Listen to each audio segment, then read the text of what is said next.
Dneska mám pro vás na ukázku připravený meč Venomous Fury od firmy Saberforge. Než však přijdeme k samotné ukázce meče, tak bych vám rád pověděl pár svých poznatků o této firmě. Meče jsme objednali před více než čtvrt rokem, zhruba 13-14 týdnů zpátky. Přitom dodací lhůta je 8 až 10 týdnů. Od této firmy jsme se objednali celkem 3 meče. A 31. prosince, tedy 10. týden potom, co jsme si meče objednali, nám přišel informační e-mail se sledovacím číslem. Ovšem problém byl ten, že 31. prosince šly meče teprve do výroby. Zásilku pak odeslal zhruba 21. ledna, takže další 3 týdny na to, tudíž nějaký ten 13. týden. Pak chvilku trvalo, než meče přišly, no a na celnici jsme pak zjistili, že v zásilce jsou jenom 2 ze 3 objednaných mečů, což byl tedy další problém, který jsme museli s touto firmou řešit. Vrátit peníze za 3. meč jim trvalo 2 týdny. Z toho tedy můžete odtušit, jak spolehlivá tato firma je. Měl bych říct spíše nespolehlivá. No, nicméně teď už k tomu pozitivnějšímu budeme se věnovat samotné recenzi meče. Musím říci, že kvalita zpracování meče mě velice příjemně překvapila, obzvláště po tom, co jsem na internetu četl některé nepříznivé recenze na trochu ostřejší rohy. Je pravda, že zrovna tenhle roh trošku ostřejší je, ale to nevadí vůbec ničemu. Jediné, co je opravdu ostré, tak jsou tady špičky, ale to se dalo čekat. No, takže meč je opravdu velmi příjemně zpracovaný, padne minimálně mně přesně do ruky a opravdu musím říct, že jsem s ním naprosto spokojen a nebýt těch problémů s dodáním a trošku problémem s odpovídáním na e-maily, tak bych neváhal a objednával bych od nich další meč. No, takže aby jsme se dlouho nenudili, tak se podíváme, jak meč svítí. Zatím tam mám pouze Blade Plug místo čepele.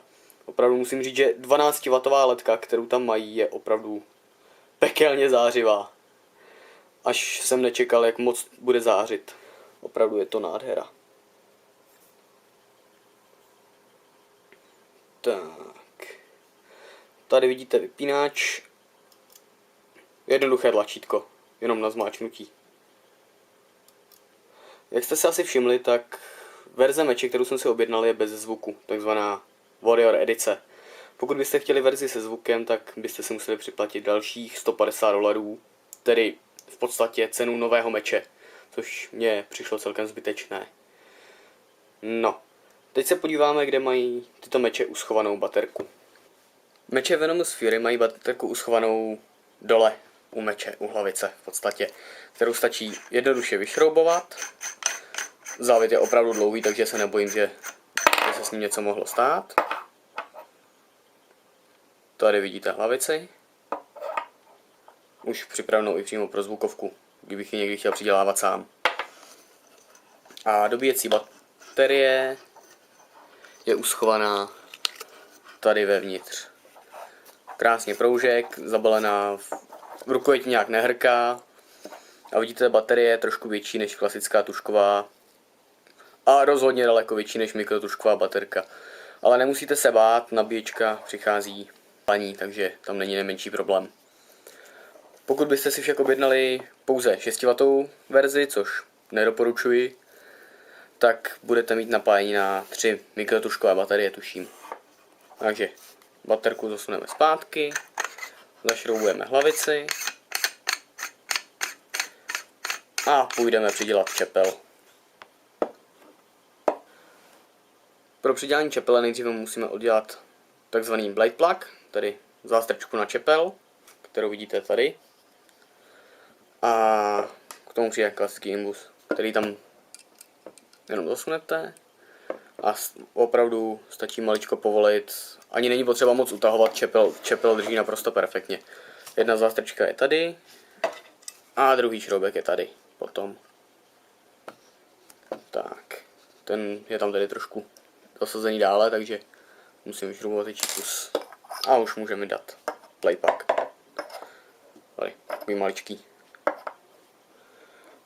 Tady vevnitř byste mohli vidět ledku akorát. Tam není úplně moc dobře vidět. Můžeme ji zkusit rozsvítit. Vidíte, že svítí opravdu pekelně. Tak, a teď už nás zbývá jenom zastrčit čepel. Zastrčíme čepel. A zašroubujeme. Tady opět není potřeba moc utahovat, čepel drží opravdu skvěle. Jenom maličko, aby náhodou nevlítla, utáhnout ještě z druhé strany. Tak, a máme hotovo.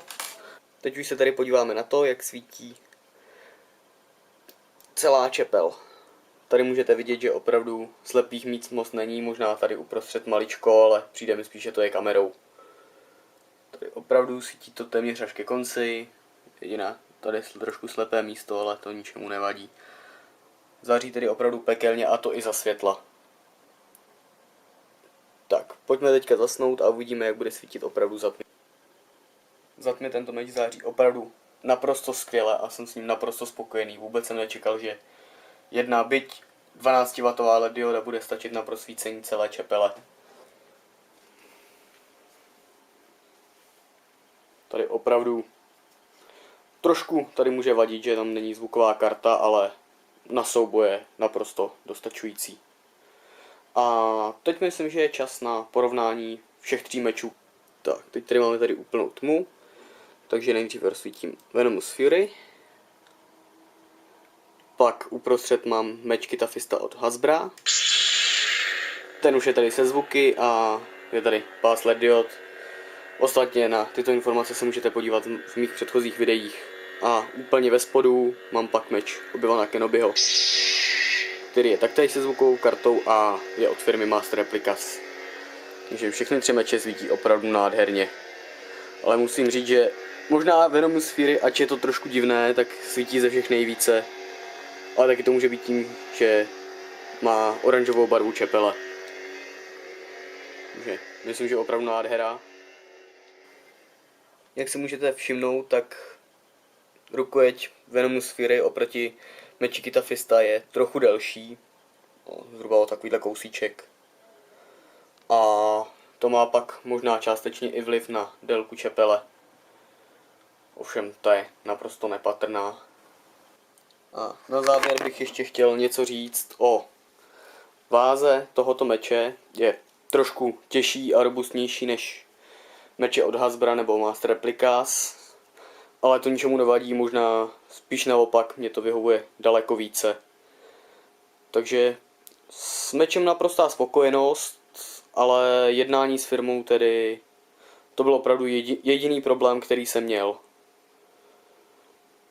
Případně pokud by někdo opravdu chtěl objednávat od této firmy, tak bych doporučoval jejich obchod na Etsy, tam mají kratší dodací lhůtu a trochu lépe ji tam plní, takže odkaz naleznete pod videem, tak můžete se podívat, jaké meče tam mají. Momentálně by tam měla probíhat akce na jejich meče postavy Darth Revan. Takže to je ode mě vše, když tak dotazy můžete psát do komentářů, můžu případně nějaké video další dotočit. Případně budu zodpovídat, aspoň textovou formou.